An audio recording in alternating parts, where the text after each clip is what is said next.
इन 11.7 lakh bills के ऊपर arrears हैं, और एरियर्स हैं 5,737 करोड़ रुपए के। अब जब एक आदमी का बिल आता है, उसे लगता है मेरा बिल गलत आया,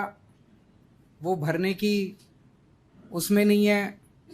फिर वो अपने एमएलए के चक्कर काटता है, वो जल बोर्ड के चक्कर काटता है। दिल्ली में चूंकि आम आदमी पार्टी की सरकार है तो उसे लगता है यार कुछ तो करेंगे ये, उम्मीद रहती है उसे। सो वो बिल और बढ़ता जाता है और बढ़ता जाता है और बढ़ता जाता है, एरियर और बढ़ते जाते हैं और बढ़ते जाते हैं और बढ़ते जाते हैं। मैं फिर से समझा दूं, मान लीजिए 3 मीटर रीडिंग है, एक है 50, एक है 75 और एक है 200। ये तीन, तो 50-75 मीडियन वाली रीडिंग हो गई, तो 200 वाली रीडिंग जो है वो 75 की डबल से ज़्यादा है, तो 200 को हटा देंगे, हम ये मानेंगे कि ये कुछ गलत रीडिंग होगी।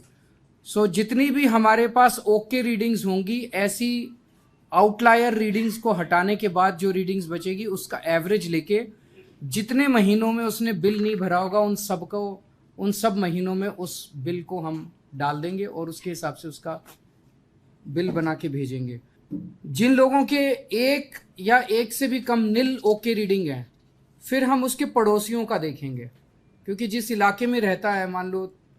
100 गज के मकान है, 50 गज के मकान है, 25 गज के मकान है, 300 गज के मकान है, तो उस एरिया में जितने, हमारे पास तो जल बोर्ड का सारा डेटा है, उस एरिया के जितने घर हैं उसी किस्म के, उनका एवरेज निकाल के, उनकी जितनी भी ओके रीडिंग होगी उनका एवरेज निकाल के उस हिसाब से फिर उसका पानी का बिल बना दिया जाएगा। तो इस तरह से हम ये सारे 11.7 लाख डोमेस्टिक कंज्यूमर्स के हम लोग बिल बनाएंगे। ये करके हमने जब अपने कंप्यूटर पे रन किया तो इससे 11.7 लाख कंज्यूमर्स में से